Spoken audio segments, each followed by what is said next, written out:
That's everybody's minds exploding before they listen to this podcast. That was good. I like that. Let's go right into it. Division I Rejects. Back again. We've got two great guests joining us today. First, we'll be joined by University of Northern Iowa defensive back Benny Sapp III, a recent transfer from Minnesota in the Big Ten. So very excited about that. Roll 'em. After that, we are be joined by Siena Heights wide receiver Mitch Howell, Big Mitch. who is a teammate of ours from the high school level. Big Mitch. See how he's doing up in Adrian, Michigan. Our second guest, I think 2 weeks in a row with a guy from the NAIA on. So a little bit of representation. Little shout out. Little shout Rep out. with the NAIA. Little shout out. We'll get later on in the episode recap of the Rose and Sugar Bowls as we head into the college football national championship. Bama, Ohio Throw it State. to 6, baby. Throw it to 6. He Throw down it there to somewhere. 6. He down Down there there somewhere. But the final NFL playoff picture to see who got in, who didn't make the cut, who were surprised by. A lot of shakeups, not Who's as in, many who's as we out? would have liked. Who's in, who's out, Drew? That's a simple question. Who's in, who's out? Dolphins are out. That's for A lot of teams that controlled their own destiny and, didn't make the cut. Some people took grasp of the opportunity. Some people didn't. And a lot of Giants players were very upset on Twitter. Somebody needs to remind them that Oh my they won goodness. like 4 Yeah. games. So 6 games. 5, 6. Five or Yeah. 6. They were 6 and 10, and they're They like, stunk. we should have been the best. Yeah, they stunk. But after that, what NFL coaches have been fired or are currently on the hot seat? Black Monday, first Monday after the NFL regular season. We got I think it's didn't, 6 vacancies in the NFL right now. 4 years ago, we fired Jim Caldwell on this day or something. Yeah, something like Black Monday. a lot of great decisions on this day, Yeah, but Or yesterday. otherwise, sentimental episode. This is Hunter's last episode before he goes back up for school in the morning. Hunter, It's tough. it's been a pleasure, friend. Oh, there we go. Little reverse there. Yeah. Yeah. There it is. Friends. Let's go to the dog pound. Remember that time at the dog? See, I'm glad I'm getting out of here. Man, they don't like me. Hunter will still be with us when I go back up to school, and then these guys are at school. It'll be going to an audio-only podcast. We'll still be having a lot of great episodes, a lot of great guests. These two will be on their fair share, but there will be no video portion of the podcast, so that is pretty sad. You don't get to see our pretty faces all You the can time. follow me on Twitter at Hunter James. Or you can see my follow face all the Division I time. Rejects on Twitter at D1_Rejects. There's a plug where we tweet out all of our episodes. So if you're coming from there, appreciate you. But as always, chilling in the basement, talking some football. And video is available for viewing on YouTube. Otherwise, find us on Spotify, Apple Podcasts, or wherever you get your podcasts. And you better watch those videos because there won't be many soon. Hey, There won't be soon. many. Take them right now. yeah. What's that? I didn't even think of that. Audio only. Audio only. It's Coming gonna soon. be. It's gonna be a kind of a sad New day. Year. soon to New Year, same near you. rejects. New Year, same rejects. Yeah. There it is. There it is. Well, let's get into this first conversation with Benny Sapp from the University of Northern Iowa. Our first guest on today's episode is a defensive back at the University of Northern Iowa and a recent transfer from Minnesota in the Big Ten, an absolute baller and not a great sight for wideouts lining up across from him. It's Benny Sapp III. What's going on, Benny? How are you? I'm doing good, man. How about you? Fantastic, man. Super excited to have you on, per usual. Was really excited when you reached out and we could actually make this thing happen. How were the holidays for you? It was pretty good. I drove back to Minnesota, with some family friends and, kicked it. So it was pretty cool. There you go. That's about, I assume, like all you can do right now, really, with a lot of, stuff going on. But we've talked with other defensive backs. Remember CJ from Indiana State, guys. We talked with him about defensive backs training in the offseason. Not only running and lifting, the obvious, physical training, but trying to train your eyes and your mind in the offseason. What can you do as a defensive back to help prepare yourself for playing in some big-time games this spring with, trying to train your eyes and your mind? First off, with training your mind and your eyes, your mind, first off, is the most important thing in any sport or any work that you go into. And as far as for me, I envision myself, when I'm working out, I envision myself doing a play or a call that I can run in my head, and play the whole play out and just keep doing that as repetition begins. And the more you do that, the better your eyes will be. And that's what really helped me to get where I'm at right now. So I'll probably say, visioning, dreaming, daydreaming, doing your, the drills that you want to do, and envision yourself back when you're backpedaling, imagine someone's in front of you. You know what I'm saying? It's basically, self-competition and self-discipline on keeping your eyes low and all your techniques right. I got you. That makes sense. reps. Daydreaming, man. Daydreaming. No, mental reps just as important as physical reps. And Hunter, I don't think you were there, but in high school we had a mental, I forget what his title was, but a mental coach basically for the football team who came in and talked to us once a week. And yeah, we got some weird reactions from the fellas here. Hunter was not here for this, my senior year, but Coach Grammons, he did a really good job with our guys. I think he had a small part to do with our success. But he talked about, I believe the word is manifestation, right? Is that kind of what you're getting at? Yeah, exactly. You got to manifest. And first off, if you want to do something in life, you got to believe in yourself. And before you want anybody else to believe in yourself, it starts with you. And once you get that right with yourself, everything else gonna fall in line. You don't have to worry about anything else, and just keep a tunnel vision, focus, and everything gonna play out. And that's what really helped me, just manifesting a lot of things. And I honestly believe that, manifesting things, it's really true. Like, if you really put in the hard work and you're confident in yourself, I mean, nothing really can go wrong. Yeah, I'm with that. I got you. But talking about that manifestation, I know the guy who I was talking about earlier, who I mentioned, he would come in and he would talk about some studies that were happening about, studying student athletes and studying professional athletes, and whether comparing the ones who, before they go to bed, they envision themselves making the big play, the big defensive or offensive play or whatever, and then how that correlated to the field. Now, that's got to be something that is I would assume very hard to measure. How do you go and track how many thoughts people have? Right. Yeah. People what are you dreaming about? Yeah, I don't know how you measure that, but when you talk about, especially at the Division I level, you're playing in a great league. Obviously, you were in the Big Ten, even now in the Missouri Valley Conference. We talked with McIlvain last week, but when you're at this level, everybody's running and lifting. You know what I mean? Right. So just doing this puts you that one step ahead. How much does that edge mean to you?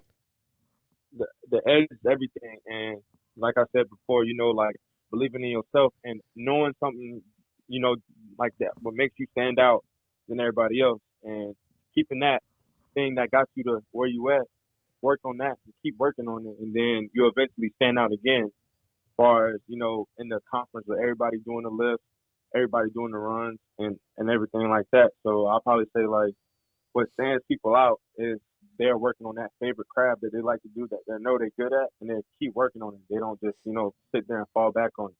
Yeah, so 100%. Again.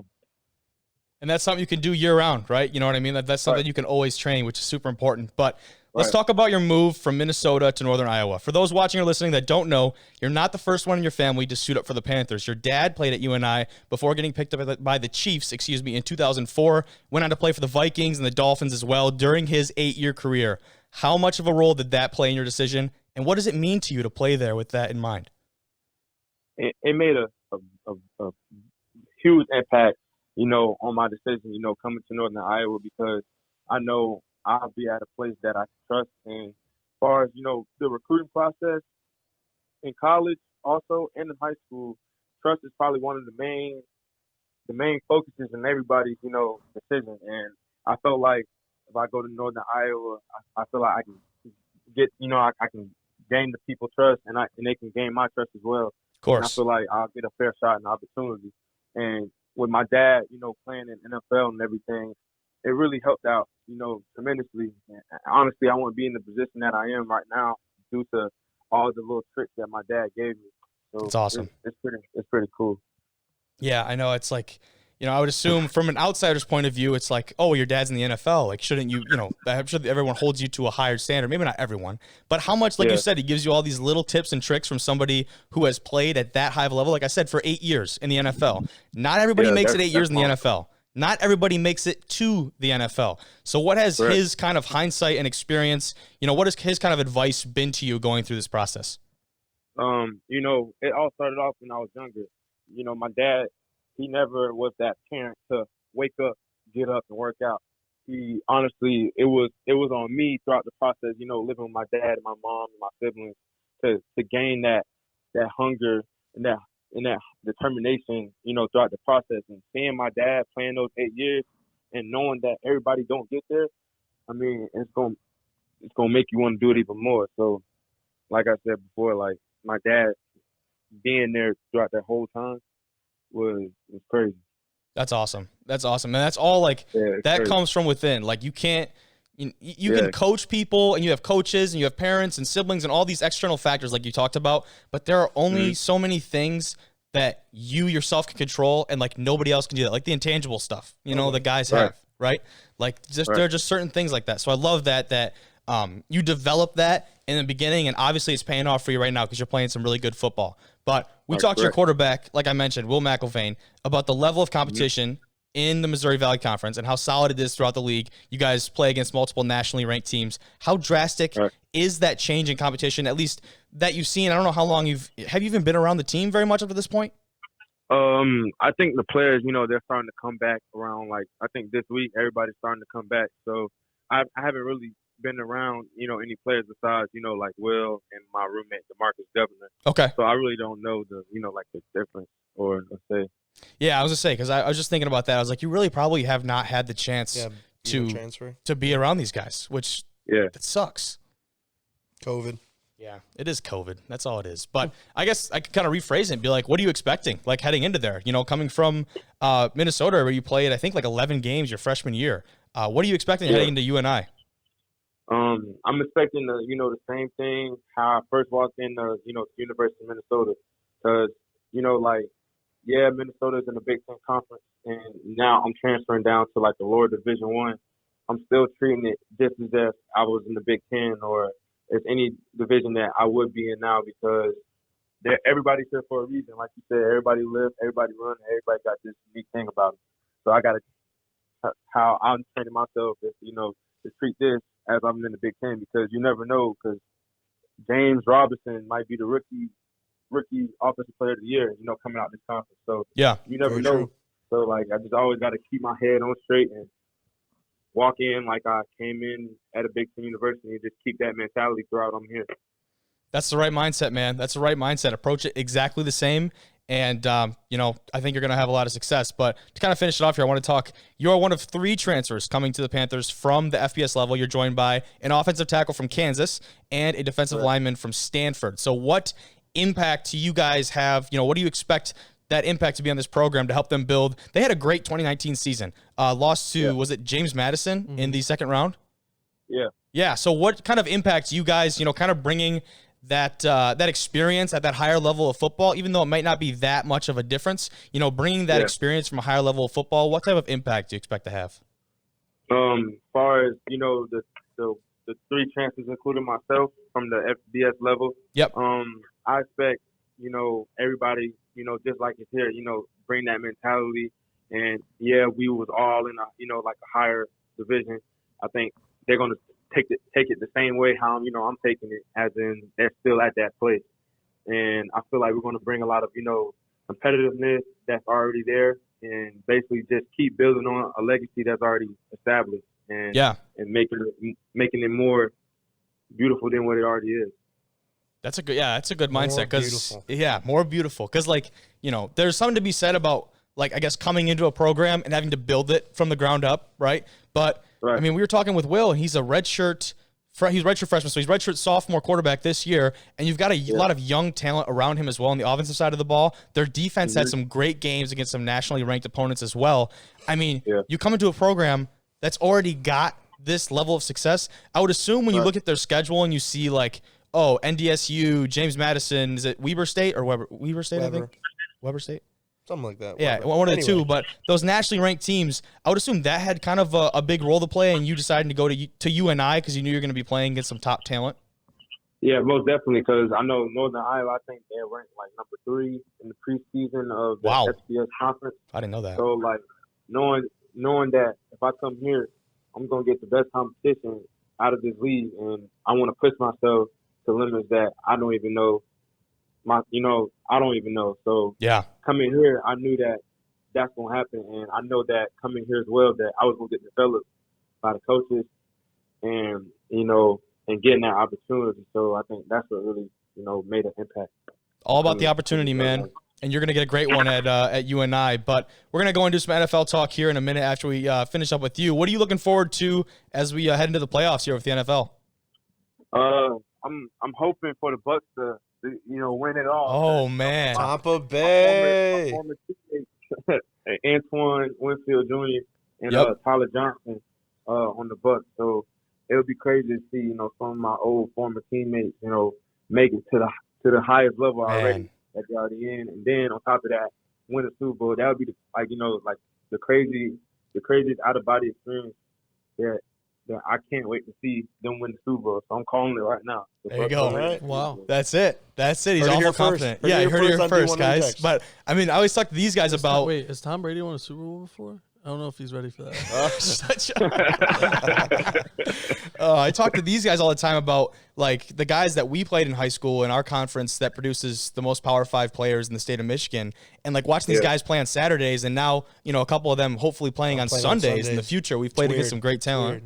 Yeah, exactly. Like it's kind of an out of body experience. Like I was lining up against that dude a couple of years ago, and like watching on TV. that's unreal. But man, Benny, I appreciate you coming on, man. It's been a blast. Hey, man, appreciate y'all. Thank you so much. Of course. Have a good one, man. I'll see you. Great talk with Benny. Yeah, great talk with Benny. Great talk with Benny, our guy from UNI, second guy from UNI. Hopefully some more in the future because that conference Big Ten is player. stacked. Former Big Ten player. Yeah. Former Big Ten player Used to be also. rowing the boat. So Now great he's story rowing from the him. And the Panthers. story about him and his father. His father played there, and he was a stud there before Played going for to the the Dolphins. NFL. Dolphins, Chiefs, and the Vikings in his 8-year career. Very cool. Very So Minnesota ties right there. a little bit. That's a very good point. I didn't actually think about that, but super excited to have him on. I think he'll be a guy that'll come back, so that'll be good. Yeah. But let's talk about the NFL. The final playoff picture.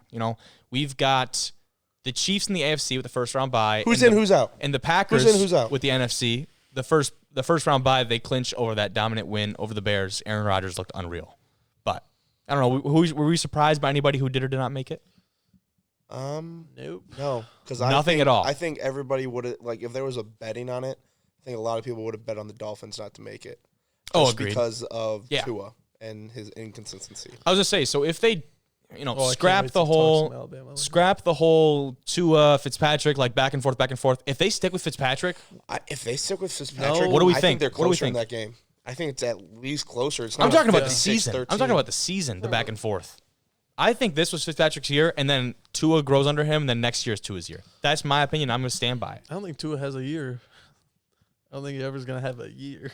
Well, oh, you mean you just don't see that Not talent good. from him? No. Oh, well, I think So I've been listening to a lot of, because the draft's coming up. A lot of people are saying they should draft a quarterback at 3, the Dolphins. the Dolphins. Pull the Josh Rosen. Pull Josh Rosen. Wow. Send out Tua for a second-round pick. Because, it's Tua.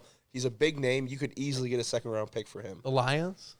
That'd be Whoa. super interesting. Oh. The Lions, hold on, the Lions, they I don't know what the word is, interviewed or whatever. They met with him before the draft. Yeah. Remember that? They were doing their due diligence. Due diligence. Yeah, and they met with a couple different quarterbacks, Tua being one of them. So it comes They full need a circle new back G- to Detroit. new GM, But I will say, let's talk playoff I would say let's teams, talk not- playoff not teams none of though. those Before we bums. talk about the Lions a little bit. teams, Division champs, the Steelers, obviously. Seahawks in the NFC West when they got that win over the Rams Surprisingly. last week. Yep. Correct.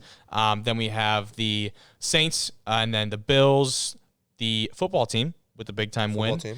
and Tennessee. My boys. So Tennessee, they had an interesting situation because if they lost and the gosh. Colts won, the Colts would have taken the they should've AFC lost South. that game. they would have still been in because the Bills beat They would- the they already clinched a Dolphins. playoff They clinched berth. a playoff during that game. They did clinched not. a berth. They did not clinch Clinch the the division division. yet. They won a game-winning field goal in overtime. No. I think it was in overtime. No, it was to end the So there could have been Was it? There could have been a chance that the Colts, because Tennessee plays Baltimore first round. There could have Okay. been a chance that the Colts play Baltimore, and I'm pretty sure the Colts play the Bills. Yeah. Yeah, 'cause they're the those- 3 those, seed. Those could have flopped. Either way, the Interesting. AFC South. And Man, that's, Tennessee and Tennessee. Buffalo. That'd Great have game. been something. Yeah. It's going to be a good game. That'd have been something. But they got the Ravens first to take care Well, of. yeah, that's what I'm saying. It's going to be a good game when they mean the AFC Championship. Oh, I see. Okay. I'd have to No, agree. it's not I mean, the good Colts have been playing solid football. Not good enough. But first team's out. We have the Dolphins, the Cardinals, who we talked about earlier. They forgot how to play football in the second Yeah, half of the season. They did. Yep. And the Raiders. And the Raiders. The Raiders did too. The Raiders were out 2 weeks ago. Yeah, they were out. But one of the I know, first. but the 8-8. The Cardinals They were and- 8-8. And there are Cardinals and Raiders teams were both that 6-3, and they Yeah. finished 8-8. I will say though the Raiders were 8-8 as well, and they were in that third Wow. spot I in didn't the think about AFC that. East. But the Giants as well. We hinted at that a little bit earlier. The Giants players who were upset all over social media. It's ridiculous. You're gonna It's complain. kinda- yeah, You're gonna it's complain like, about. Win one more game, they're Hey, in. hey. They win one more game, they're in. Chill on Jabril, guys. They had every opportunity that they could have ever asked for to be in that position to be They in were the playoffs. actually, if they would have beat the Eagles a while ago, they were up 21-10 going into the fourth and lost 24-21. That's unreal. So if they would have won that game, they'd have been in. Yeah. So Beat the Because they Eagles. beat Washington They split. twice. No, they split during the No, season. They split. swept them. No, swept them. Yep. They beat them They twice. swept them. That's why. I don't know if that's right.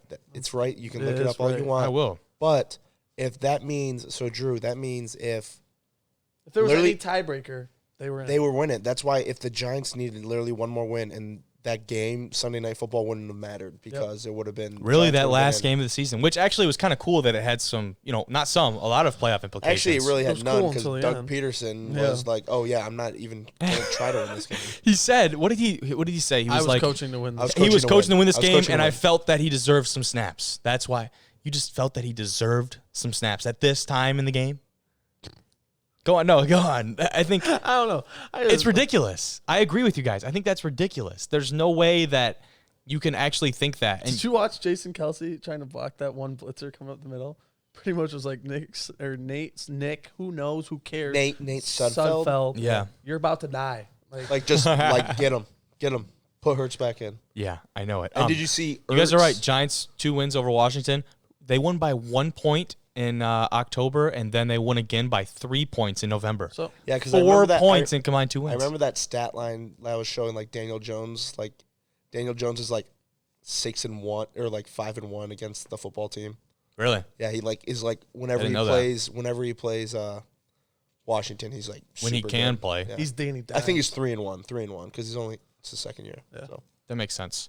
But either ways, look at the wild card. We got the Ravens, the Browns, and the AFC. We've got the Colts who still make the playoffs, Yep. and then in the NFC, the Bucks, the Rams, and the Bears still get in. They finished 8-8. 8-8. Yeah. started 5-1. So that's why I put the Raiders kind of in that first out type because they have the same record as a lot of those teams. So the Bears started 5-1, And then they had a and then we're dumpster fire 5-6, for the franchise. and then we're 8-8.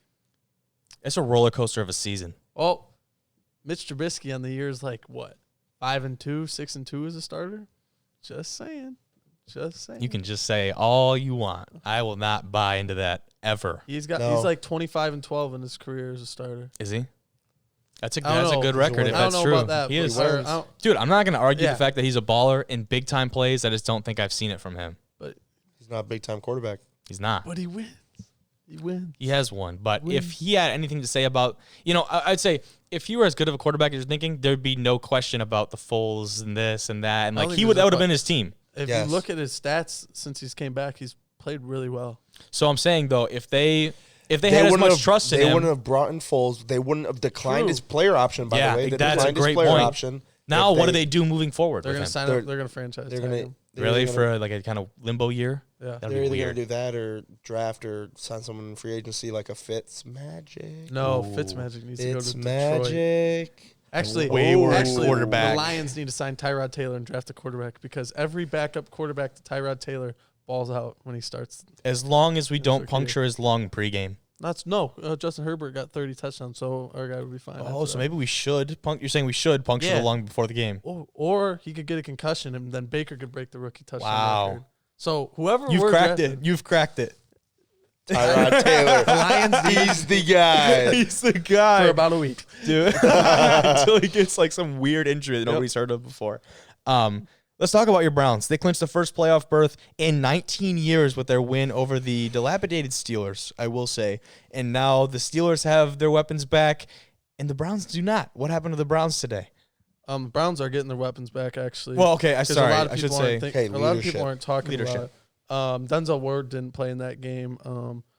Okay, once again, Johnson also didn't half play in that the game. Steelers starters didn't play that Steelers game. they only had 4 people out. The Browns had 7 with COVID. They had more than 4 people out. Okay, They, but like the let's- quarterback here. is like No, it was Big 8 Ben, guys. Big Pouncey. Ben, Pouncey, Cam Hayward, TJ Watt, Eric Ebron was on the COVID list, Oh, wow. and 2 other players. And those are starters. those are all Those four are starters, yeah. And then Eric Ebron and 2 other And all- starters on the all- COVID By list. the way, all household names. Like you're about to name Ebron? 7 household names. As much as you want to say, I hate household. him. People know him, and he's This is made what I he's don't. made plays This is for what him. I don't.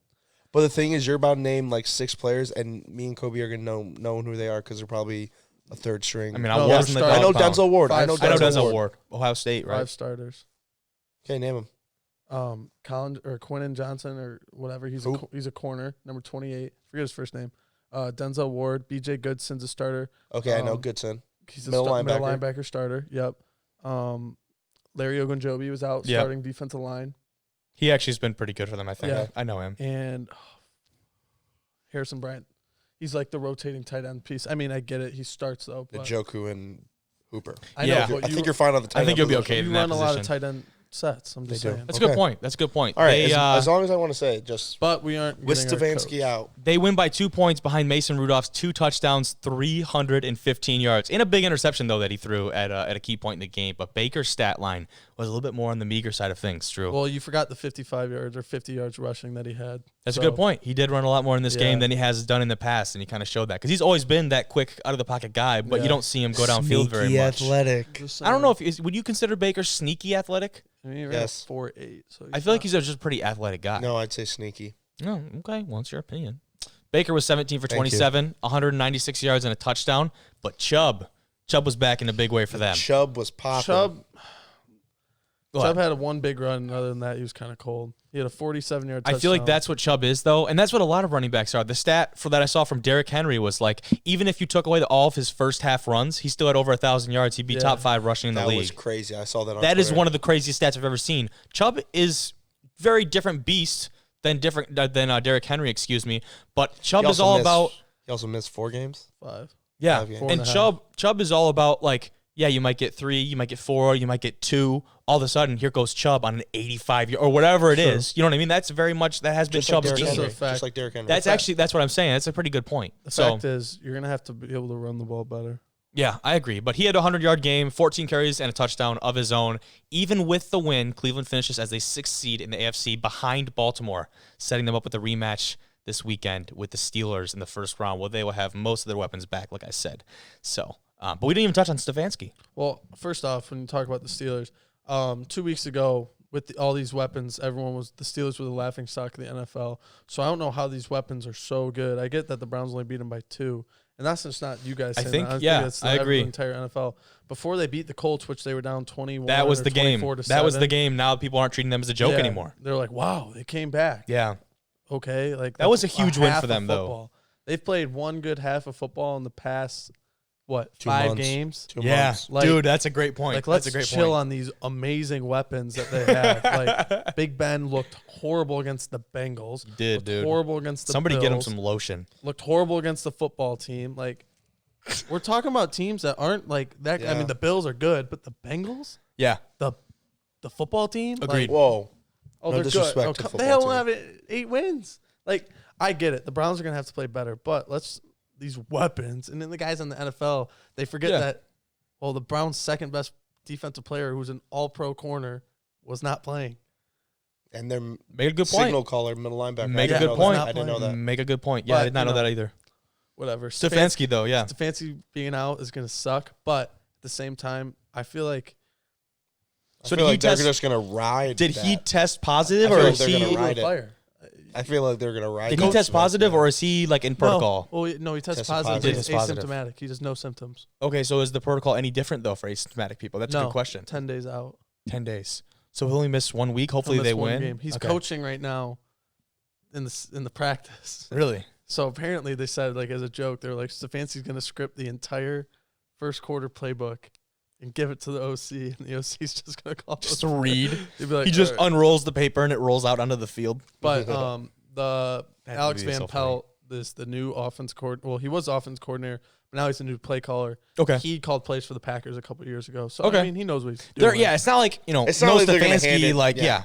There's not like you're going to hand it off to some guy who it's like his second year in the league and Or- he's like yeah. shitting his pants on the sideline. Exactly. Like, they're in decent hands. No, And when you have playmakers, like, that's kind of when quarterbacks and stuff shine too. In defensive side too, but like offensive guys quarterbacks who can go in and make play calls, they're not, just relying on a little earpiece. Like they can go out and make a play intuitive call. calls Make a and play then, yeah, call. and like control a drive. Mhm. That's where quarterbacks Especially, shine. I mean, you think about what's riding on this game this season's already a win for the Browns.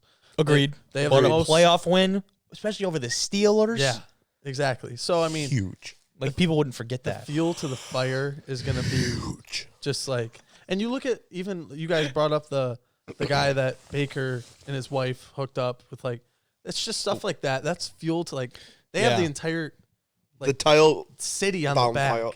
the entire state of Ohio Yeah. is on. And I will say, just for Baker people who Mayfield don't know what today. you're talking about, I forget his name, his name but he has like some type of terminal cancer. He He's was in a got, like, wheelchair 2 and was weeks like to live. trying to reach out to Baker, and then Baker's wife made it happen. He was in the suite, and Baker got to meet him, and it was just like a super touching moment. It was very small gesture too, but it was like that just means the world to somebody like that. You know what I mean? Yeah, So it was actually a fan page that connected it. was it? Angry Browns fan. That's Oh, really man. cool. Nice. That's really cool. But enough of the Browns. Though that was a really good conversation point. I Usually think. we'd be talking about the Browns when it comes to firing coaches. That's a great point. So that's a great segue into our next segment, which is coaches dropping like flies on Black Monday. With the regular season over, non-contenders are cutting off the heads of their teams heading into the offseason. Let's look at some notable firings just recently. Obviously, we have Patricia already. We had the Falcons. Is that Quinn? Dan Quinn. And Quinn. Bill O'Brien. And then Bill O'Brien from the Texans obviously is gone. But now we're looking at Anthony Lynn from the Chargers, which is not a huge surprise. Even less of a surprise is Adam Gase from the Jets.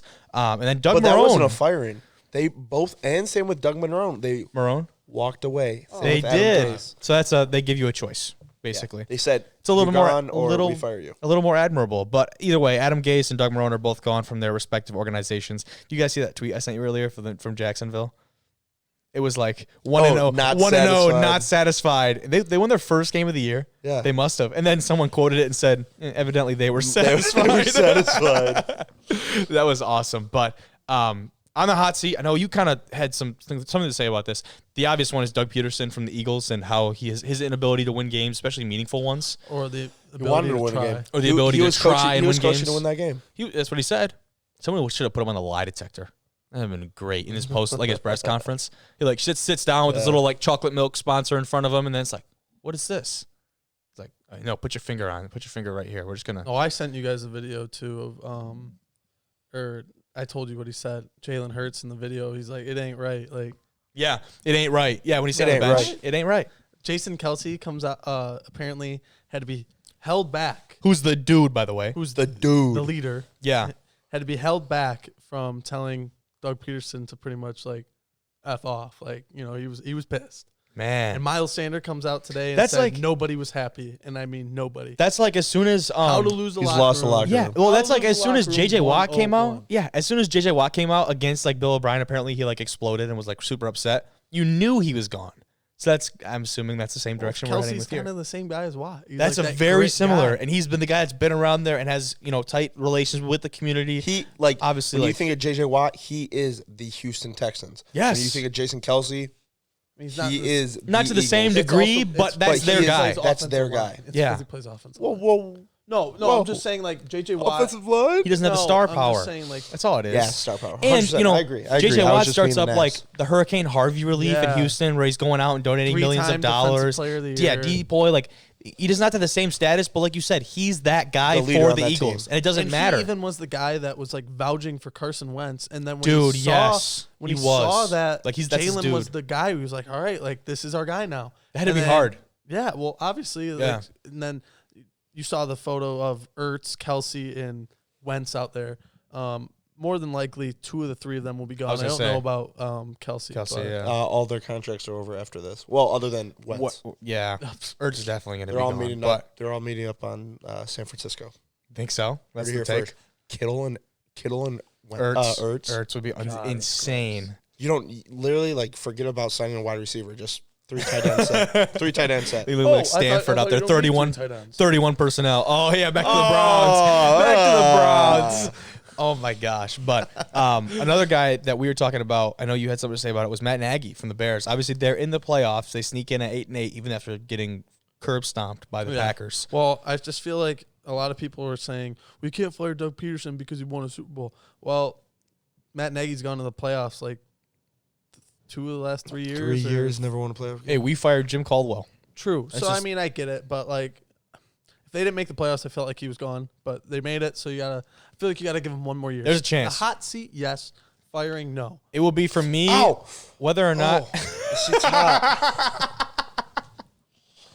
That one took me a second. Dude. I was like, what? That one took that. You played it. That was pretty good acting right there. Pretty good acting. But for me, for the Bears, it will be like what direction they take as a franchise. Are they going to stick with Foles or Trubisky? Are they going to franchise tag? What are they going to do with them? Gotta find a or do quarterback. they restart? And if that's the case, and then Well, Nagy's gone in my book. But I don't know Allen if it's Robinson's out for a contract at the end of the year. Which is their number one guy, and I think that's just going to be a really interesting dynamic. Is there anyone else that we should Is look Allen at? Robinson the top receiver in this league? Top 10? I think he's a top receiver in this league. Top if he had a 15 better easy. quarterback. Yeah, I think Mitch isn't going to be the guy that's could, is going to throw Mitch a lot isn't- for a He yard. doesn't elevate other people's But also, play. I think that's what I don't think separates it Mitch for is me. the guy for the long run. No, yeah, He's not the long run. But I feel like he could eventually be a guy where, like, if he was your backup, I don't think he's going to be a backup. But I'm just saying, if he was your backup, you're like, all right, we got Trubisky. He could win us a couple games. Like, he's a winner. As a backup. No, but even as a starter, like, let's say, he is. He wins a lot of games. Yeah. I'm not going to argue that. Yeah. So, Is there anyone else that we should look to be potentially booted? No. How about let's look at potential guys to replace? Okay, fair. Good point. You brought up, and I actually thought about this, earlier today. You brought up how you love Matt Rule, right? So you know who was I respect him a lot. Yeah. You know who his OC is? Who is it? Joe Brady. You know Is who it really? Joe Brady is. He was Joe Burrow's offense coordinator at Yeah. LSU. Pro style offense, all the the hype, that big time year they had. But go ahead. So Joe Brady comes in, and that offense looked really creative without Christian McCaffrey. They had to be. I would say they would definitely have to be. But imagine with Christian McCaffrey. Like imagine that's like saying do everything with your left hand. Yeah. That's basically what they were trying to do. So, their offense wasn't horrible. No There were disrespect years where they to were- who was the second Mike back for Davis. them. Mike Davis. Solid back. Had a solid year. Solid back. Solid year. There's no like it's not like it's falling off a cliff. It's like you trip down a hill and like there's Mike Davis at the bottom of it. Yeah. So Joe Brady, I feel like he's a guy where you look at like the Chargers or Here's a guy. He's got all here's the a guy. weapons, all the ingredients. okay. yeah. So you look at the Texans, young quarterback. You look at and that formula has not really worked for them, has it? what? The young quarterback, the young star quarterback, and Deshaun. They went to the playoffs like 4 years in a row. I don't know. I'm saying like Are you trying to say Deshaun Watson's washed? I'm not He led saying the he's league in washed. passing. I'm not He's led the saying league he's in passing washed. yards. I'm just He's saying the top 5 quarterback in this league right now. Top. I'm just saying. 4. I would disagree. What? Maybe top 5, definitely not top 3. Rodgers, Allen. Mahomes. Okay, Mahomes. let's chill on. Okay, yeah. You can't let's put not- Josh Allen up there yet. He's had 1 really good year and 2 mediocre. He has been getting better every year, and last year his stats were still insane. Not really. They were He had, really like, good. 3,000 yard passing. Josh Allen's a top 5. Mahomes, Mahomes and Rodgers are obviously the top and 2. two. Yeah. 1 and 2, unreplaceable. Yeah. I think Mahomes is the number 1 guy. I Deshaun think we Watson, can all agree. I just feel like is a dude. He's a Deshaun gamer. Watson's a dude. He's a winner. Like he's a great guy. He's a winner, and he's a great quarterback too. Okay. But either way, Back to head back to coaching. what you're saying. Yeah, head coach. But I want to Chargers. ask. Okay, so I want to ask if you guys were a head coach, out of all the ones that are Who would open you right pick now, that you signed with? where would you be like? All these guys are asking for my number. Like I people could are go to saying anybody. people are saying the Jets are a really a nice looking spot, or maybe even like Jacksonville. Like I've those heard are the Lions are. I heard Yeah, the Lions last. are the Yeah. bottom of the. Agreed. Yeah. I do. So like, but then you also have to think when you go into a high profile, I guess, spot like Jacksonville or like New York, where you have all these draft picks. The Jets All have these like cameras 9, on you. right? The Yeah. Jets have like 9. They have Yeah. 2 first round picks. Jacksonville has 11. If you go into Detroit and win. Wow. Yeah. Wow. Not only are you're going to Nobody's win a done that city, before. I'm just saying someone might look at that and like look at it from the opposite sense, the glass half full type mentality, and be like, if I go in there and win, everybody's going to love me. And if I go in there or whatever and then lose, they're like, well, it's Detroit, so like maybe he'll still get another shot somewhere else. Well, here's another thing too, Win-win. where unlike the Texans, right, and the Chargers, those quarterbacks are set in stone. You're gonna have Herbert and you're gonna have Watson for the future. I would agree. Unless you Watson's trade not going Watson. anywhere. Unless you I don't trade think him. I don't think he's going I anywhere. doubt but they would. yeah, You're right. The Jaguars, the Falcons, the you can't get rid of Mike Glennon. the Lions, and the Jets. If you go there, you're picking your quarterback for the future. Because I think all I would agree. because I mean Stafford's obviously not the guy. Even for if the it's future. not next year, Yes. if Stafford comes back next year, you're still gonna have a young guy If under his any wing. coach, wherever that coach and Matt goes, Ryan's he's gonna Matt Ryan's be, in the same. You Yep, know, Matt Ryan scenario. is in the same situation. like Matt Ryan and Matt Stafford. If he won it's that like a Super year Bowl, or two, yeah. and then it's If he won that Super Bowl, imagine how much differently he'd be talking regarded about. as. That's Him unreal. and Phillip Rivers are kind of in the same status where it's like, oh, they could be Hall of Famers because of their stats. They are, and they've been doing it for so long. I Yeah. think that's what separates them is their pedigree and Yeah. their continuation. But So who would It's you unreal. pick? Who's the job that you would take?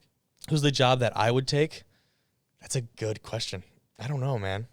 I don't know going into. I'm looking at it from that like glass half moment. I don't know if I would say the Lions, but I don't know if I'd be so eager to jump into the Jets or the Jaguars. I'm just saying Falcons. If I was a head coach, I'd want to go coach the Falcons. I think I would agree with you. Young offense. You got a back in Todd Gurley and Brian Hill and Smith, Ito Smith. Those three young backs. You have an offense. You have well, that doesn't matter. I have Calvin Ridley. True. I have Russell Gage. I have a young offense that can grow. Yeah. And our defense is getting better. It got better and better throughout the year. I would say, hey, I go coach the I'm going to agree with you because I just think going into Jacksonville or going into the Jets, the Falcons were in a lot of games, and they won some games, but they were in a lot of games late this year, man. And the thing about their division, Drew Brees isn't going to be playing forever. Tom Brady's not going to be playing forever. Good point. They're up next. Teddy Bridgewater's like... I'm going to say then you have the Panthers that are the one team that's kind of in that mix-up, but it's a great division right now, though. Falcons, Chargers. I know you're going to say Chargers. No. Yeah.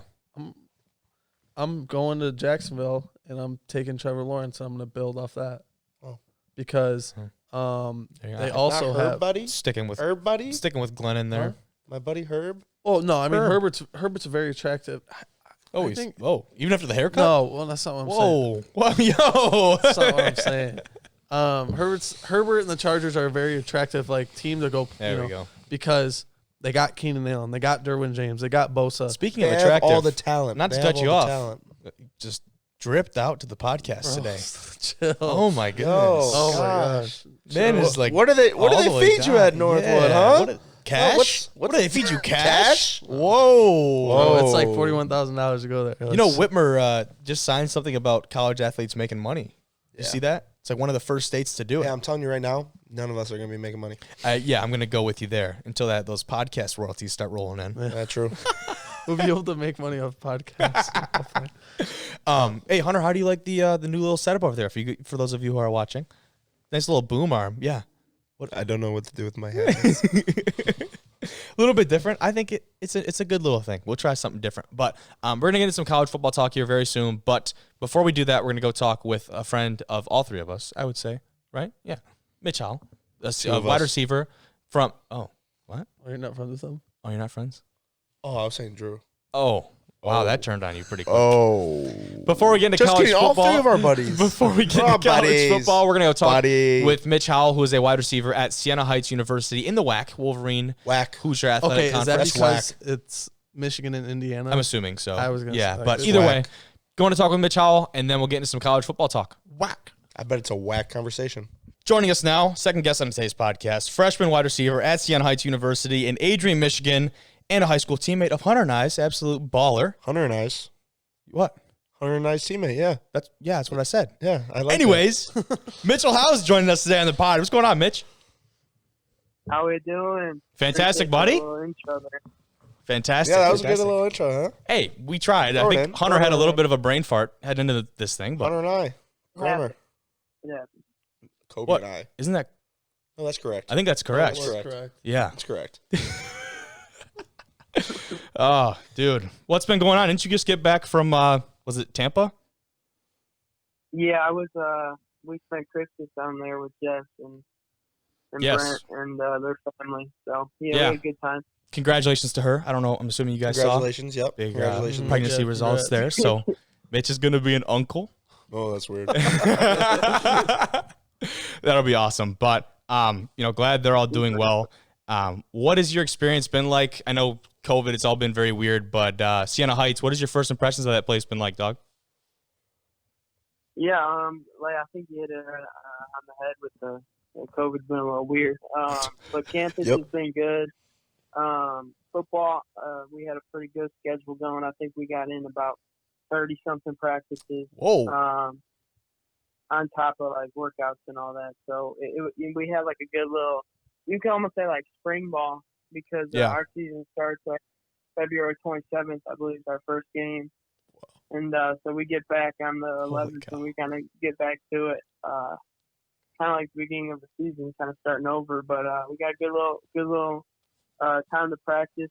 And, school has been real good too, as in nothing's been too challenging. But, the online and class stuff, it's been pretty maintainable. So.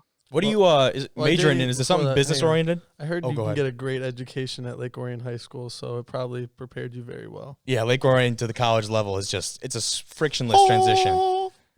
That's what Lake Orion is. Definitely. What are you, you know what you're majoring in? Is it something business related there at Siena? Yeah, I'm so right now I'm looking at double majoring in business and communications. Ooh. But then I might just minor in communications, but most likely looking at major. Okay. Good awesome. stuff. Good for you, dog. And I know you were looking at St. Francis. Are they on the same? They're in the WAC as well. Is that correct?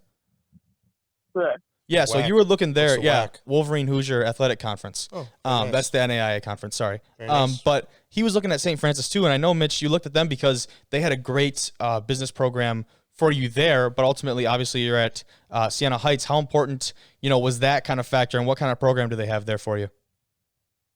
Yeah, I mean, the only difference was St. Francis had like a designated building for it. Okay. But I mean, Siena Heights has a really good business program. I mean, I've actually met a good amount of the teachers that I'll probably have or professors that I'll have for the next couple of years, and they're all just really good people. Yeah. And like that's the thing with like a smaller school, like it's not flashy, but in the same sense, your education like really is like much more personal. I don't even know how to explain it, like yeah, much more, and it kind of feels like more special in the fact that if you do have things that like don't even matter, but like somewhat concerned with the topic is, and you like want to talk to a teacher, like they'll tell you everything, and it's just Siena Heights though, their business program is very solid.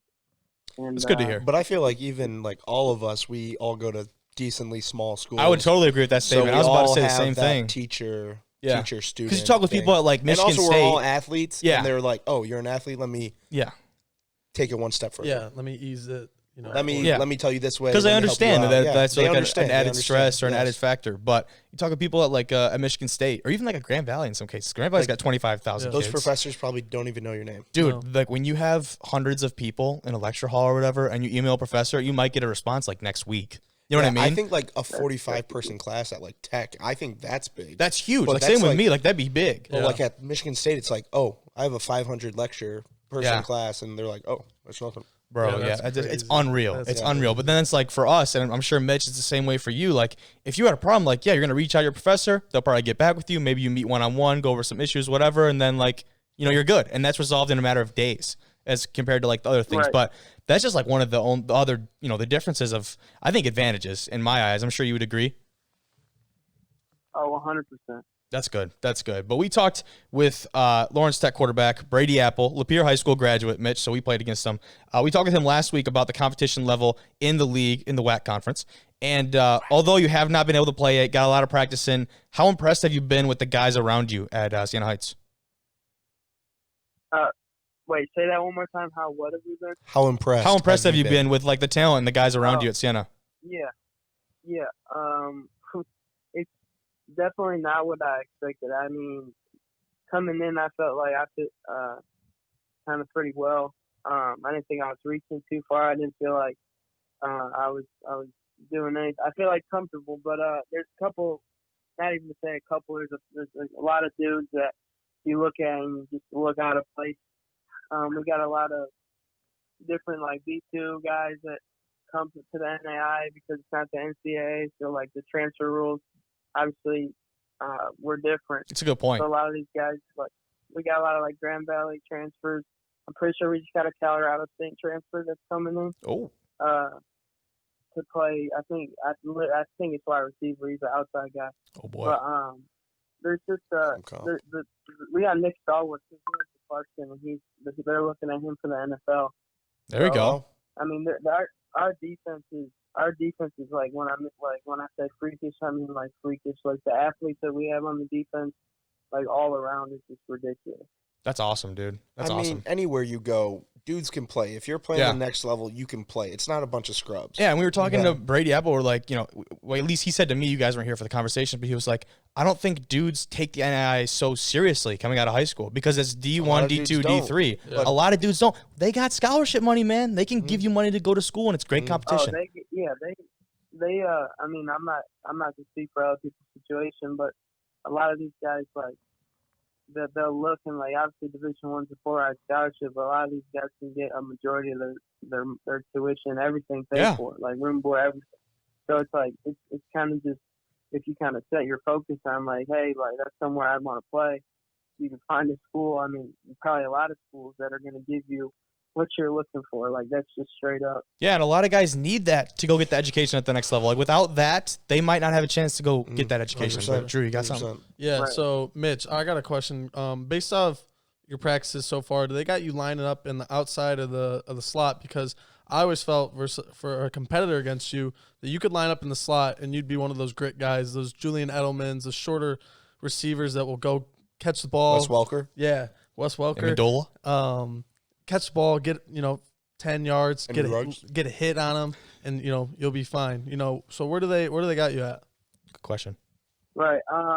Yeah, I've been playing majority spot. Like I don't think I really ever go outside.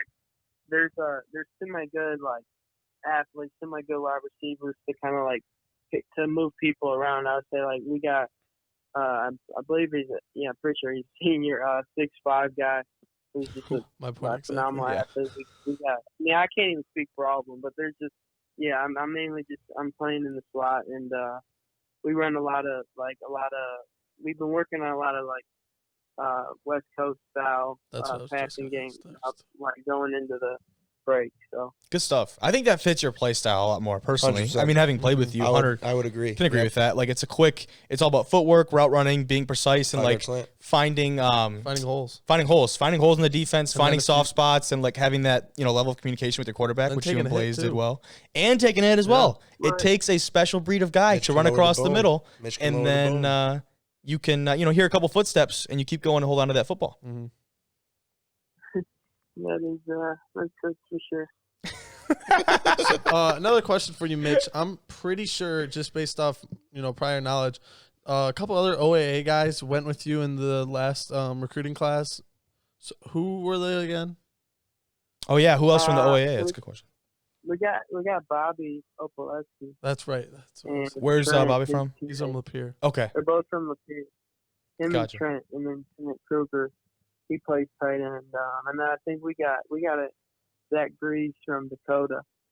Sweet. I can't even think completely, but yeah. How many guys are actually on your team? Because I know NAIA, they bring in a lot of guys. Typically, but how many? Like, do you guys have like a JV team, or is it just a varsity team? Like, how many guys do you have? No, we just got one team, That's and good. I think a total number. I mean, it's over 100. I know this recruiting class was over 40 too. Wow. Over 40 in the recruiting class? Wow. Yeah, like they've really been pushing it. I mean, the program started in 2011, so I mean, you can say they're kind of still getting new to things. But last year they were just one spot out of making that Final Four. Yeah. So really one play. So I mean, Siena Heights is really starting to kind of push their way up there. Yeah, and it's not like they're a new like dog in the scene or anything too. Like Siena Heights has been established. It's been around. Yeah. Like there are teams in your league like Lawrence Tech, like Indiana Wesleyan that do not really have that culture established. Even though Indiana Wesleyan had a great year last year, they won a lot of big time games. Lawrence Tech has not had nearly the same level of success, unfortunately. But what is it like coming into a program? Maybe it's NAIA, it's a little bit foreign, but I would assume they already have that stuff established, like the culture and stuff in the building.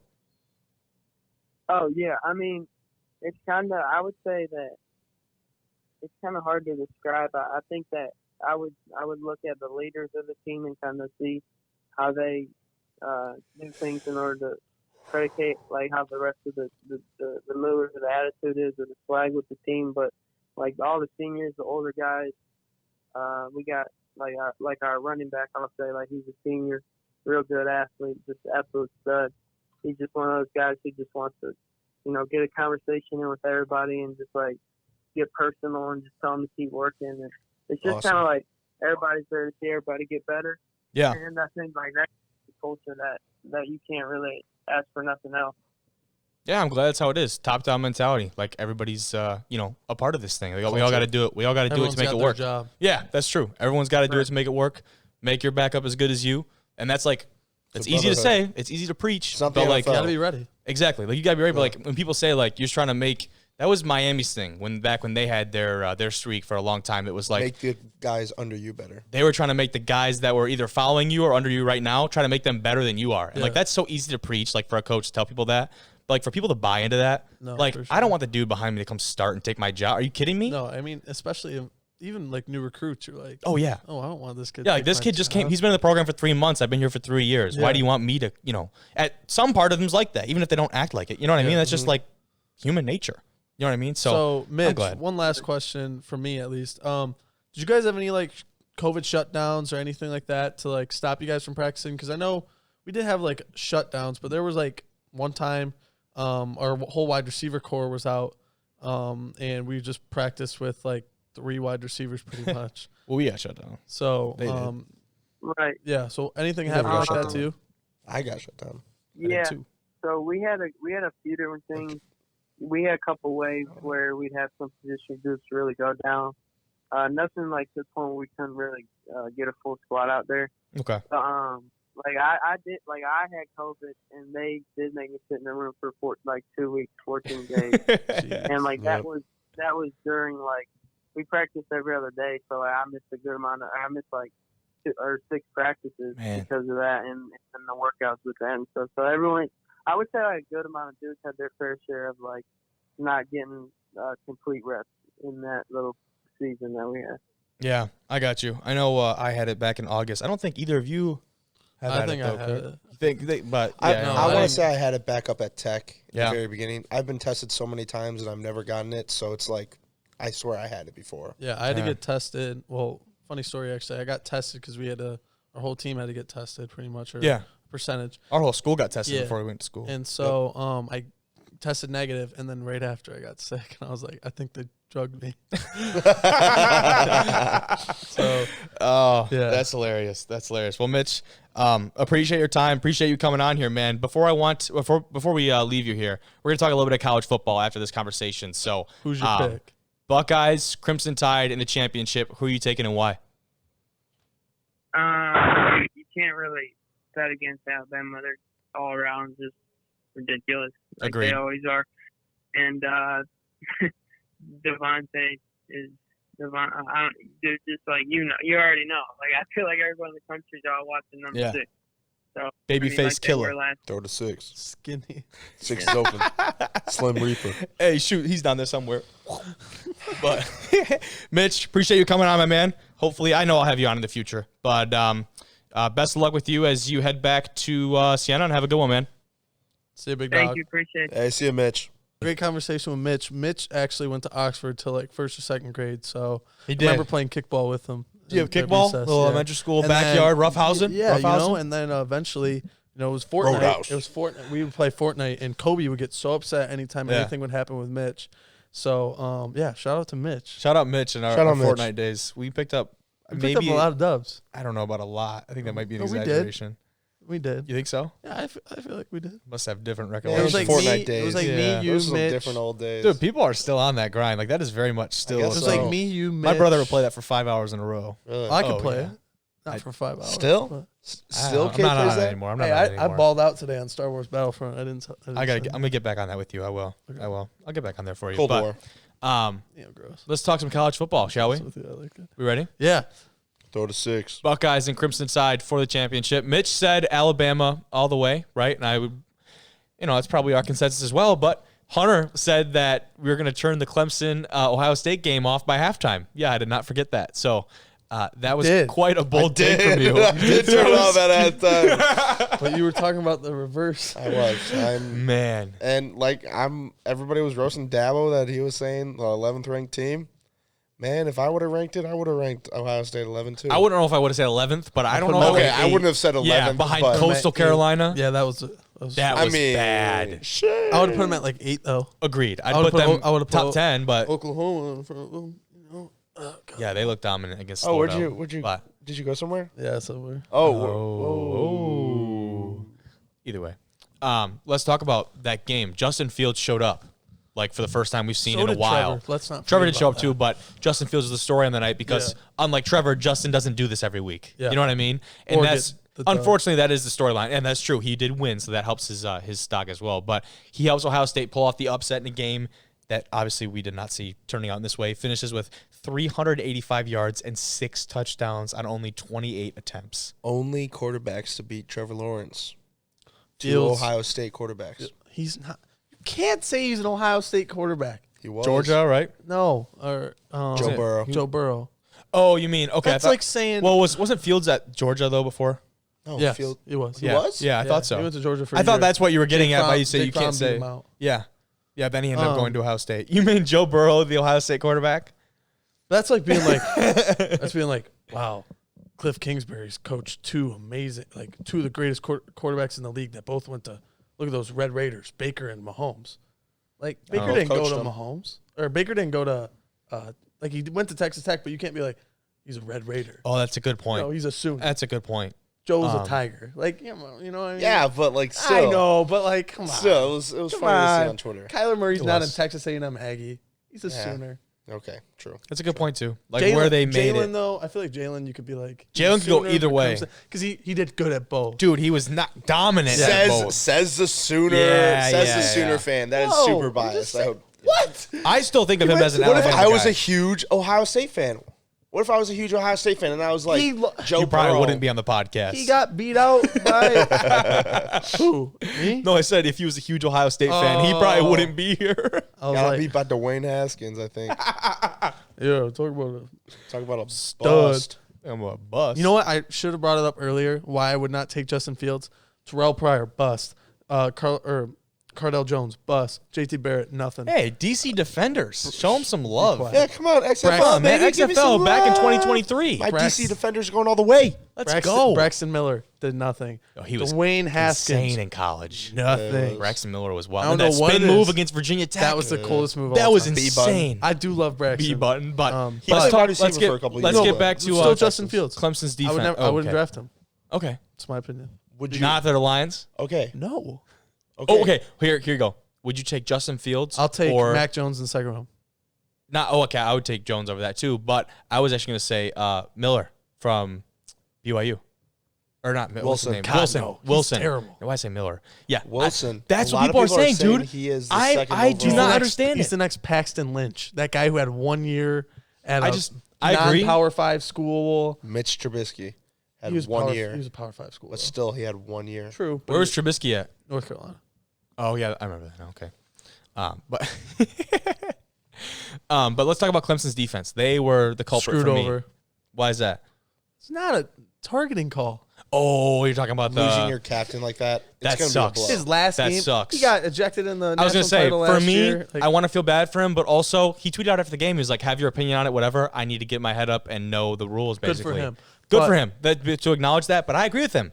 You've done it before. This is not your first offense. You're a two-time offender. Like I Two-time hate, defender. I disagree with the call. I'm with you. I don't think it was a great I thought you were call. gonna say it was. No. But at the same time, know the rules, and you cannot risk that by putting yourself in that situation because you're such a critical part of that defense and that Like, team. I feel like he even pulled up. I feel like he could have killed him. Like, hit him harder. He hit him pretty hard, dude. I don't know, about but that. he pulled up, I feel like, a little bit. Because I feel I'm like sure he probably when did, but quarterbacks, he nailed him. As much as you like to say, it was more like he could have caused himself more damage than just. That's what I thought. I was like, is this guy Okay, going to like- get up?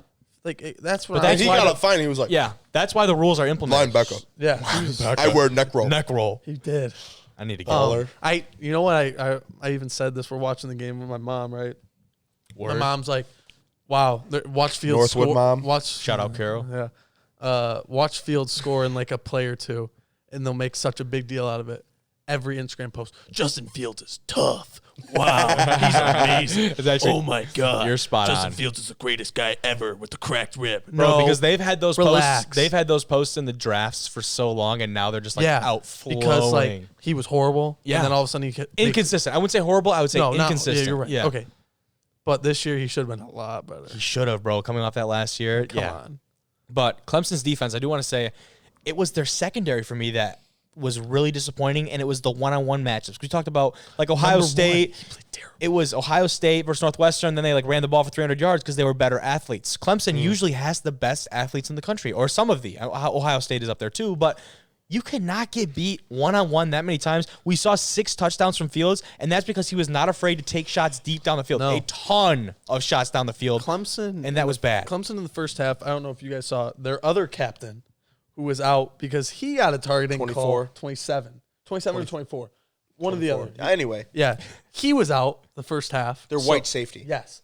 And I'm like, oh, he's going to... From previous, right? Yes. Yeah, okay, I remember seeing that. He was out from the ACC championship. Yep. I'm like, all right, he's going to come. He's going to clean it up, right? And then he got stiff-armed, I'm pretty sure, by Trey Sermon. I was like, oh, that means speaking something. of which, Trey Sermon, dog. He's an Oklahoma Sooners, by the way. I was waiting for it. Yeah, there it is. I was waiting for it. But, dude, you think they scored 49 points, and that's like, I don't understand, like, they only scored 22 against Northwestern in the Big Ten championship. Northwestern was legit, man. Remember when Auburn? Do you remember you guys weren't here, but you were here. You were like off the side. But Dan Van Opstel, that Michigan State offensive lineman, we asked Dan who he was most impressed by during the season. His answer was not Ohio State. It was Northwestern. I thought that was very interesting. I don't know if it was just out of spite. I know, but I'm just saying. Out of spite. I'm just saying. Because they beat him. That was his answer. He said he was most impressed by Northwestern during the year. So I don't know. I thought that was very interesting. Northwestern had a legit squad. But go ahead. What were you saying? Us as fans, we can always look at him and be like that, but that dude played against him. True. That's why I thought it was super important. That's what I'm saying. What I was going to say about Trey Sermon is, do you think he's leaving Ohio State to enter the draft most likely? Do you see another running back drafted before him? Yeah. Other than Najee? I'll say Najee. Travis Etienne. Etienne could be up there. Do you see Sermon as a first, second round? He won't be a first round. Just because the thing I want to say, he'd be a second round tops. Yeah. Because he's only going off these last 3 games. Even Hilaire was picked number 32. At the very end of the first round, the Chiefs got him. You know what I mean? Yeah, that's the one thing about running backs. I feel like running backs, because their tenure in the league is usually not very long, and it's like, look at Mike Davis. Like we just talked about that. He came in, stepped up. He was a nobody, and he was like, all right, I can make some plays. And their game is also very dependent on the guys who are blocking in front of them. So think about that as well. And what type of play style that offense is. What's his name? Pollard came in for Zeke that one game and balled out. Like that's the thing where you could get a running back. Pollard. Kareem Hunt, 4th rounder. Aaron Jones, 6th rounder. Yeah, these guys are not usually. Then you get guys like Gurley and like some other guys who are Zeke, once in general. Exactly. Talented. Yeah, very talented individuals who perform at all levels. But Derrick Henry, of course, best player in the league. Even he was a 2nd rounder. He was. Yeah. Unreal. And what was I going to say? I think Etienne will be the first running back drafted though. It's a bold take. He brings. I think he's the most multi-dimensional back out of the 3 of them. He's like a CMC. He reminds me of Alvin Kamara, actually. I would agree with that. I would agree with that. Because they both wear the arm tape. KT tape. Yeah. And they got the dreads kind of sticking out. I feel like he looks identical. Maybe that's influencing the No, but they play the same way too. Okay, but let's talk about the Rose Bowl, the game that went as expected for us. 31-14 win for Alabama, whose offense looked dominant. More specifically, the babyface killer, Devontae Smith, goes for 130 yards, 3 touchdowns on 7 catches. Jesus. Dude, he was on a different playing field as those other guys, like gliding past them on the field. Yeah. It did not look like those are the guys that are naturally gifted when they run like that, and you're like, they're not moving that fast, are they? And then you're like, they just blew by a whole secondary. I think it was I think you sent us a tweet. It was like Tua's it factor. Yeah. And it was Henry Ruggs, Jerry Jeudy, Smith. That's exactly what I was going to get that into. wide receiver class, which I believe Waddle's coming back for the championship game. Yeah, they said he's cleared. So 3 first round. Talk about 4 first round. 4. Waddle will be a first round pick. Yeah. Waddle was better than Smith when he was playing. Mm-hmm.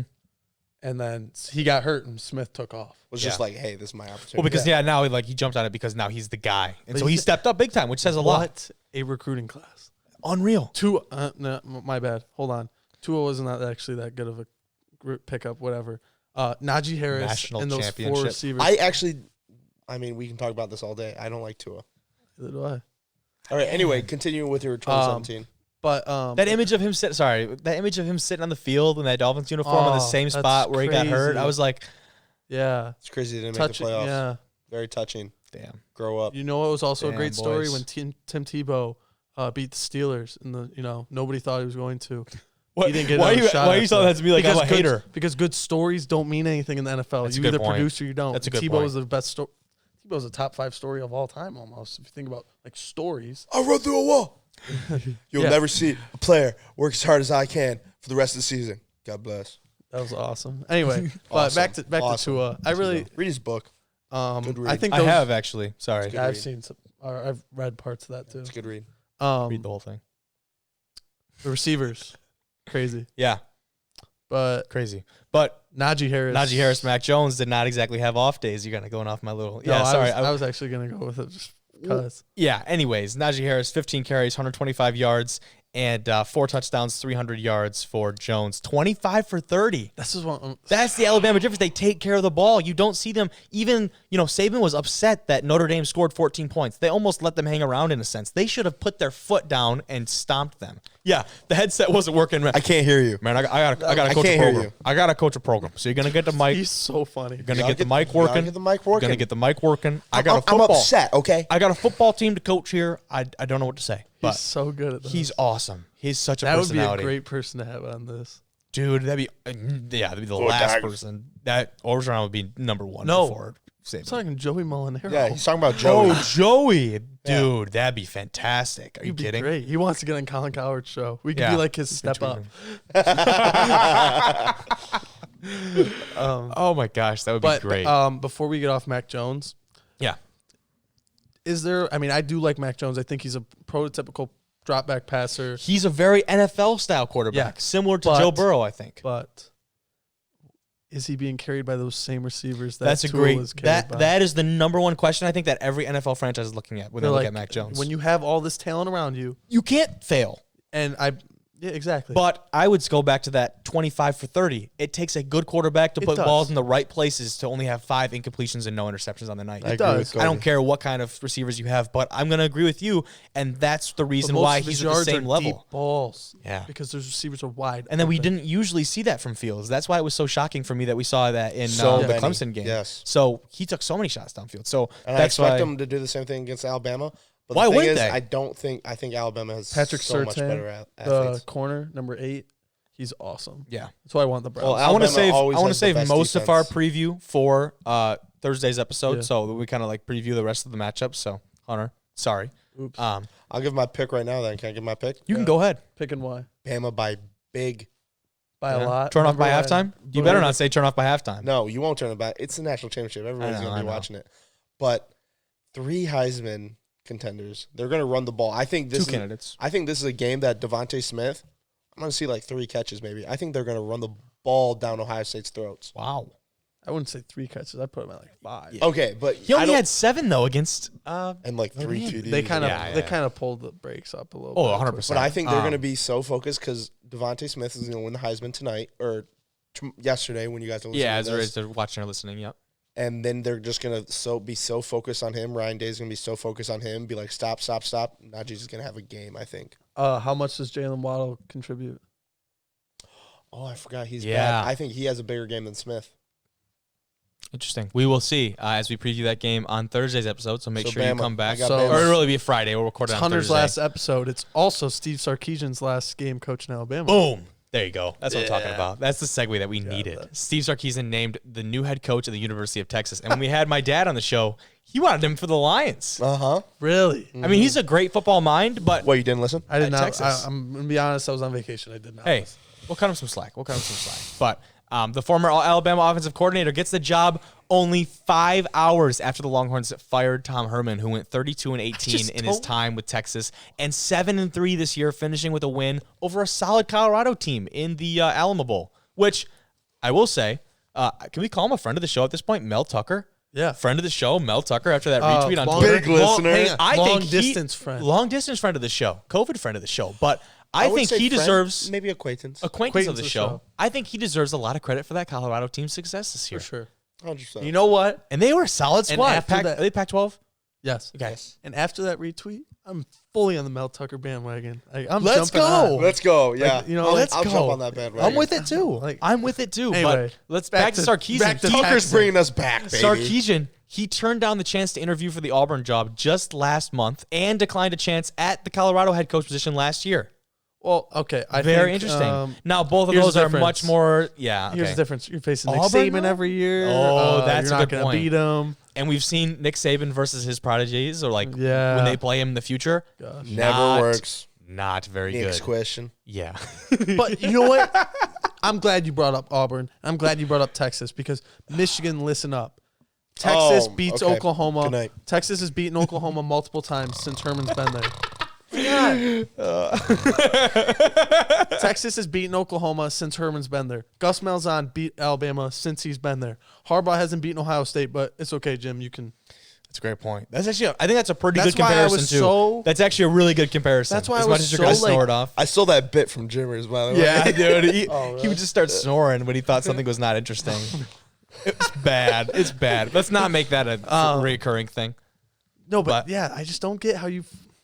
It's not like they were horrible. No, not at all. Like I agree. Same with Auburn. Auburn 32-18, dude. Auburn blows me out of the water just for the fact that he's took them to national championships, won SEC championships.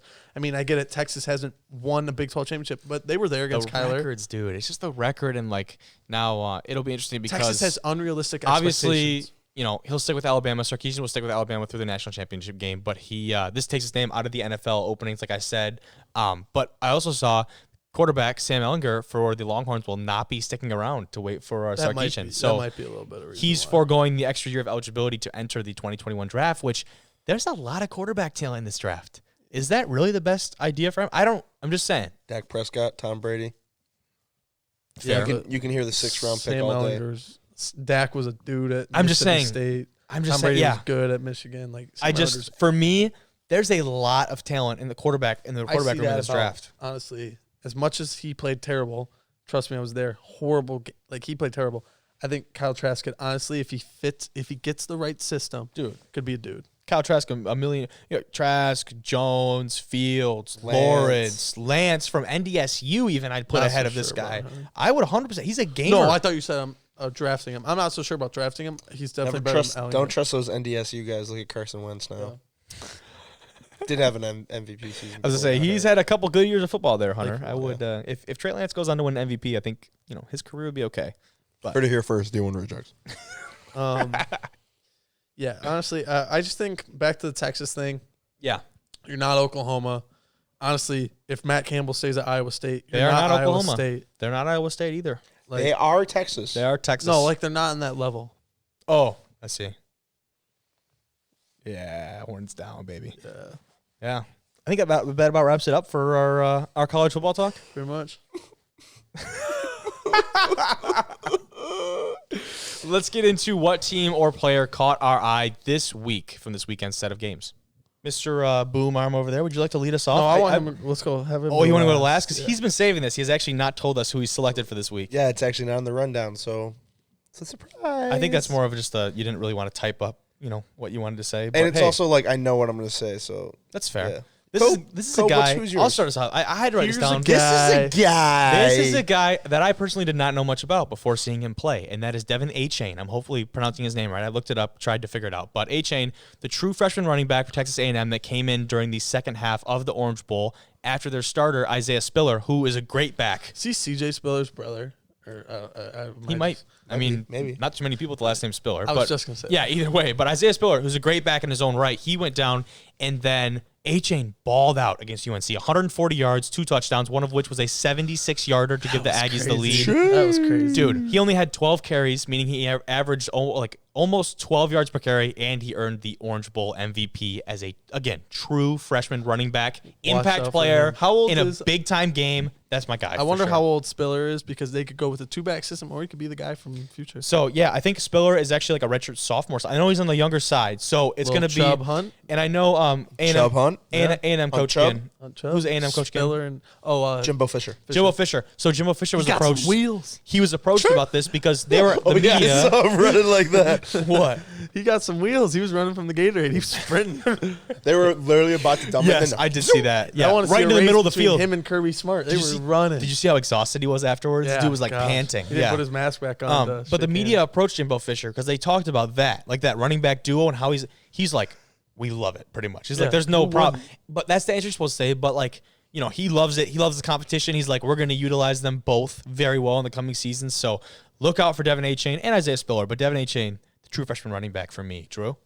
Go down a little bit. So just go down a little bit. There we go. All right, so my guy has been a guy who's been producing, but I feel like people don't talk about him enough. Brandon Cooks. We're about to talk about him. He had a 1,000-yard receiving year for the Texans, right? Yep. And he's been traded 3 of the last 4 years. Yep. I hate that, Lex. Please stop. I'm messing with All right. He has been traded a lot. Yeah, keep going. 3 out of the last 4 years.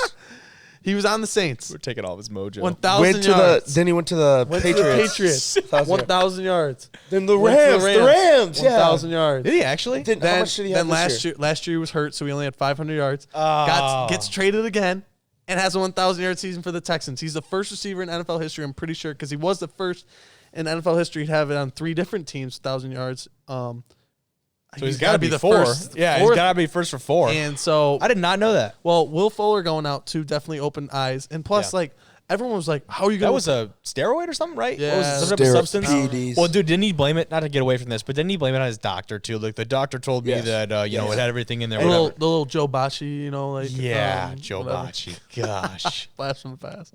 Anyway, everyone was like, how are you going to replace D-Hop? Like, D-Hop's this great receiver. And he is. But I feel like Brandon Cooks is definitely... Like they've missed. They were D-Hop. balling out. Like, he was balling out. 4-11. Deshaun Watson had his 4-11. 4-12. That was the defense. That was the defense. Deshaun Watson. I know this from him being my fantasy quarterback. He had a balled out year, and Brandon Cooks has got to be a reason for it. Good pick. I think it's a solid pick. Brandon Cooks, solid pick. Will Fuller, and a guy that we wouldn't talk about usually. That's what this segment is for. Hunter, this ought to be good. Nice cracks there. Nice cracks. This ought to be good. What must you say? May I say more? That's what it says in the rundown. It says, must I say. There we go. Must I say. Must I say. Yep, that's what it says there, bub. You guys should know who this is. I don't. My guy. If I had to vote for MVP, my guy would be Derrick Henry. This is a Tuesday eye catcher. Guess what? He's caught my eye ever since 2 years ago when he actually became the starting back because he had DeMarco basketball. Go Spurs. Anyway, when DeMarco Murray, they were like a 2-headed back, and then it was Deion Lewis and him 2-headed back. And the past 2 seasons, they signed Deion Lewis to be the guy. Yeah, because they were like, oh, we don't know about Derrick Henry. Yeah. Anyway, this guy has caught my eye for the past 2 years. He is the face of the NFL running back. As long as you can say, I would love to see you look me in the eye right now and tell me CMC's a better back than him. Because he's not, because you're wrong. He is the first 200-yard rusher since Adrian Peterson. 2,000 yards rusher since Adrian Peterson. A lot of 200-yard rushers there. Second Tennessee back to do it with Chris Johnson when he did it in 2009 or 7 or 9. Anyway. Drafted by the Cardinals? Was that Chris Johnson? No, drafted by the Titans, went to the Cardinals. Went to the Cardinals afterwards. My bad. Yeah. Anyway, my MVP vote, best back, I would say one of the best football players in our league, top 5 player in this league. Agreed. He's my eye catcher. Derrick Henry. And now I will say. Oh, and you know what I want to say about like MVPs and like why he deserves it? Go ahead. You take Derrick Henry off that team. The top 2 Same are argument for Aaron Rodgers. You take Aaron Rodgers off that team, they're trash. Mm-hmm. You take Darren Henry off the Titans. Mahomes, though? They're trash. That's the thing. The argument isn't as solid for Mahomes. I think Jordan Love would lead the Packers to a 13-3 record. He's so mad. Derrick Henry, my last say, and final eye catcher. For this eye catchers thing, usually I would say that's not a great pick because we talk about guys we don't usually talk about, but I think it's fitting. The last episode, you want to leave on a high note, talk about your guy, Derrick Henry, so it's a good pick. I love my king. That's a good pick. And you got your free hands now because the boom. There it is. I don't know. I think it's a good pick. I love it. Drew, shake my hand. Shake his hand. I respect. I do. I think it's 1A, 1B. Because I do not. 1 and 2. He is a 2,000. Christian McCaffrey will never rush for over, I would say, and Derrick Henry will never receive for 1,000 yards in all-purpose yards, though. That's that. He had 2,000 yards last year, too. Hey, and I will say, some of that is coming off recency bias and not seeing CMC play each and every week. Some of that. I'm just saying. I do watch the Titans every week. Exactly. I watch them every week. And you see them every week, and like when you don't get to see CMC compared to that, I've you know what I watched mean? every game, except one, because we had football practice. You know what I mean, though? Damn. Like, that's part of it is the recency bias. So mad. I agree, though. I don't think they're very different backs, but in his own right, Derrick Henry is the face of that position at the NFL level. I would put Derrick Henry above him until McCaffrey comes back. That's what I would do, actually. So while he's hurt, at least he can have. I'll take the small W. But when McCaffrey comes back, and he's dropping 62 points like Steph Curry did, and I told you it's the same treatment. That was unreal, by the way. then we'll be like, oh, is Christian McCaffrey back? Is he the best running back in the league? So CMC's got to get braids to get 600, like a bunch of yards. Is that what you're saying? Christian McCaffrey, fine. I mean, have you seen the girl? He fine? No, so first of all, you're calling Justin Herbert attractive. Oh, we got some sus up in here by Drew. I said he's fine. Hey, but 2021, you can do what you want, man. Yeah. His girlfriend's fine with as the vest. shit, you know what I mean? Oh. Yeah, I'm going to cuss because I'm getting pissed. That's about all we've got for today, fellas. That's about it. Hunter, let's give you, you want a little proper send-off here. It's going to be, we're going to miss you here in person. Yeah, go ahead. Hit it. Hit it. Hunter, it's been real, brother. The people's champion. You know what? This is just a see you later. Yeah. Oh, it's not a farewell. It's not a farewell. I'm an insider on this show. He is an insider. Look in the bio. Look in the bio. He's an insider. I'm an insider. Who's the wannabe? The wannabe, that'd be Carson Duck. She's the wannabe. But she does not. Her bio says wannabe. She does not. We have host, is there a boo button? Insider, and no, but hit the purple one.